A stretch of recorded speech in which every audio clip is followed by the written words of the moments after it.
편견을 주님께 맡기십시오. 그런즉 누구든지 그리스도 안에 있으면 새로운 피조물이라. 이전 것은 지나갔으니 보라 새 것이 되었도다. 고린도후서 5장 17절. 주님은 절대로 우리의 편견을 장려하지 않고 오히려 대적하여 제거하십니다.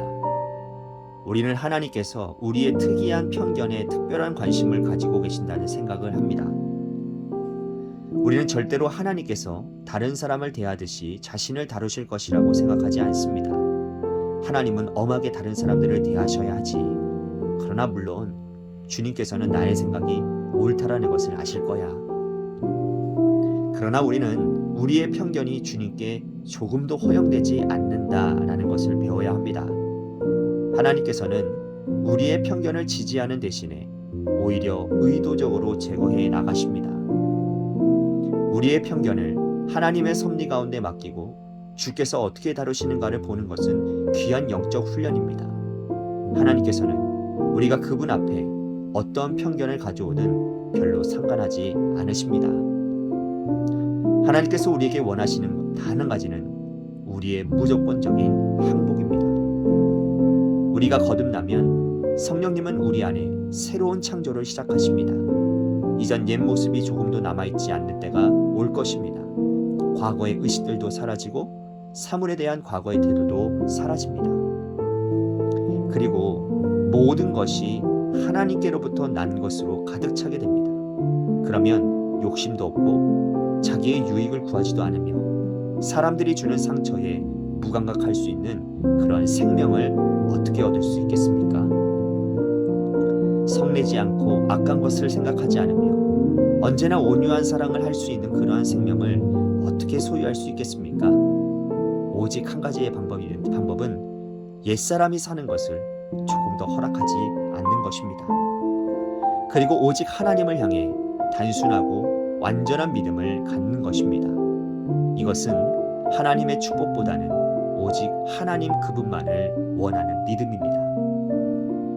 그러므로 하나님께서 주신 축복을 다 거두어 가신다 할지라도 주를 향한 당신의 믿음이 영향을 받지 말아야 합니다. 하나님께서 살아 역사하시다는 사실을 분명히 믿는다면 무슨 일이 발생하실지에 대해 염려하며 골치를 썩지 않게 될 것입니다. 그 이유는 이 세상이 볼 수 없는 하늘에 계신 우리 아버지를 우리는 현실적으로 신뢰하기 때문입니다. 주님은 나의 최고봉 새벽 묵상, 오늘은 11월 30일 편견을 주님께 맡기십시오 라는 제목으로 말씀을 나누도록 하겠습니다. 내로남불이란 말 여러분들 아시죠? 한 번쯤은 다 들어보셨을 겁니다. 내가 하면 로맨스, 남이 하면 불륜이라는 말이죠. 이런 말이 나온 것은요, 사실 이렇게 사람들이 굉장히 이런 사람들이 많기 때문입니다. 신앙생활을 하면서도요, 그런 일들이 부죽일수 일어나고 있지요. 내가 하는 일에는 정당한 이유가 있는 거고요, 남이 하면 게으르거나 아니면 악하기 때문이라고 생각을 합니다. 내가 하는 잘못은 가벼운 건데요, 남이 하는 잘못은 아주 조그마한 것도 굉장히 엄하게 다뤄야 할 아주 큰 죄라고 생각을 한다라는 거죠. 그래서 하나님이 나에 대해서는 너그럽게 용서해 주시고, 그러면 좋겠고, 또 상대방에 대해서는 엄격하게 또 행한 대로 그렇게 돌려주시면 좋겠다, 그런 생각을 한다라는 것입니다. 여러분들은 이런 생각 안 해보셨습니까? 이게 바로 내로남불이지 뭐겠습니까? 챔버스는요, 이걸 편견이라고 말을 합니다. 그리고 주님은 절대로 우리의 편견을 장려하지 않으시고 오직 대적하여 제거하신다라고 말씀을 합니다. 그러면서 우리는 우리의 편견이 주님께 조금도 허용되지 않는다라는 것을 배워야 한다라고 말을 해요. 생각해보면 우리가 그런 편견을 갖는 이유는 다름 아닌 우리의 죄성 때문 아닐까요? 아직도 내 생각과 내 삶에 남아있는 죄의 이 찌꺼기들이 우리로 하여금 그런 생각들을 하게 만든다라는 겁니다. 그러니 주님이 그것을 허용하실 리도 용납하실 리도 없으실 거라는 거죠. 당연히 제거해야 될 부분이고 또 뿌리채 뽑아야 될 부분입니다. 챔버스가 이런 말을 합니다. 하나님께서는 우리가 그분 앞에 어떤 편견을 가져오든 별로 상관하지 않으신다고요. 하나님께서 우리에게 원하시는 단 한 가지는 우리의 무조건적인 항복이라는 겁니다. 우리가 주님께 무조건적인 항복을 한다는 것은 죄로 물든 내 생각, 내 이론, 내 감정, 이 모든 것들을 주님의 십자가 앞에 다 내려놓겠다라는 말이에요. 이거는 거듭난 사람들만 할 수 있는 일입니다. 아니, 사실 거듭난 사람이 하는 일이 아니라 거듭난 사람 안에서 거하시는 성령님께서 하시는 일이죠. 챔버스는 우리가 거듭나면 성령님이 우리 안에 새로운 창조를 하신다고 말을 합니다. 그래서 이전 모습이 조금도 남아있지 않을 때가 올 것이라고요. 과거의 의식도 사라지고 사물에 대한 과거의 태도도 사라진다라는 말입니다. 여러분들은 그런 경험 해보셨나요? 다른 사람들의 모습에 대해서도 한없이 넓은 마음이 생겨서 품어주게 되는 때 말입니다. 순간순간 올라오는 욕심이나 감정도 잘 다스려짐을 우리는 보게 됩니다. 눈에 보이는 것이 내 삶의 중심을 차지하지 않으며 영원한 것을 소망하며 살아가게 됩니다. 이러한 삶이 바로 거듭난 삶이요, 성령님의 인도하심과 은혜 가운데 사는 삶이라는 거죠. 욕심도 없고요, 자기 유익을 구하지도 않고 사람들이 주는 상처에 무감각해질 수 있는 그런 생명을 얻는 삶 말입니다. 생각만 해도 너무나도 기쁘지 않습니까? 너무나도 기대가 됩니다. 온전한 사랑의 삶을 살 수 있는 유일한 방법은 옛사람이 사는 것을 조금 더 허락하지 않는 것이라고 챔버스는 말합니다. 그리고 오직 하나님을 향해 단순하고 완전한 믿음을 가지라는 거예요.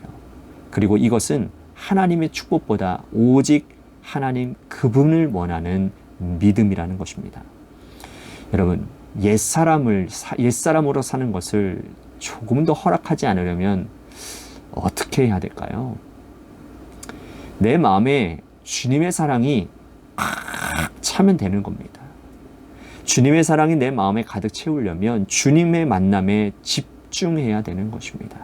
그리고 그렇게 주님과의 만남에 집중하며 주님과 날마다 깊은 교제 가운데서 거하면 우리의 옛사람은 어느새 아무 힘도 쓰지 못하고 죽어 있는 것을 보게 되는 겁니다.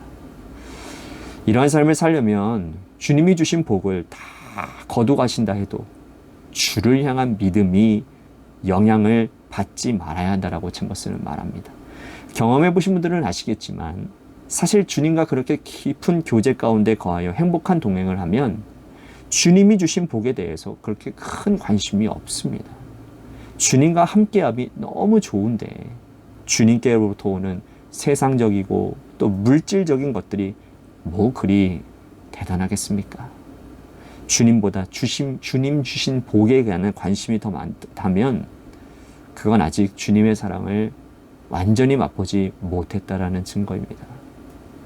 챔버스가 이러한 정확한 말을 합니다. 하나님께서 살아 역사하신다라는 사실을 분명히 믿는다면 무슨 일이 발생할지에 대한 염려나 골치를 썩을 일이 없다라는 겁니다. 그리고 그 이유는 이 세상에서 볼 수 없는 하늘에 계신 우리 아버지를 우리는 현실적으로 신뢰하는 것이기 때문이라는 거예요. 그렇지요. 하나님이 우리의 모든 생사복을 주관하시는 분이시고 그분은 전능하신 분이고 지금도 살아 역사하시는 분인걸요. 그러니 내가 지금 만나는 무슨 일이든 간에 하나님의 허락하심 아니겠습니까?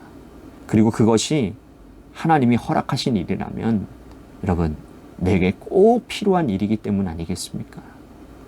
하나님을 절대적으로 신뢰한다면 걱정이나 근심이 아니라 감사와 찬양을 올려드림이 우리는 마땅한 거예요. 사랑하는 성도 여러분, 하나님은요 나보다도 나를 더 잘 아시는 그리고 나보다도 나를 더 사랑하시는 은혜의 아버지가 되십니다. 그분만 온전히 신뢰하며 우리 믿음으로 삽시다. 세상에 찌든 내 모습, 아직 빠지지 않은 내 죄성들 주님 앞에 다 우리들이 내려놓고 살아가자고요. 그래서 주님의 은혜와 사랑이 내 안에 가득하며 날마다 주님 닮아가며 주님의 기쁨이 되는 아름답고 복된 삶이 되시기를 주님의 이름으로 간절히 축복하겠습니다. 아멘.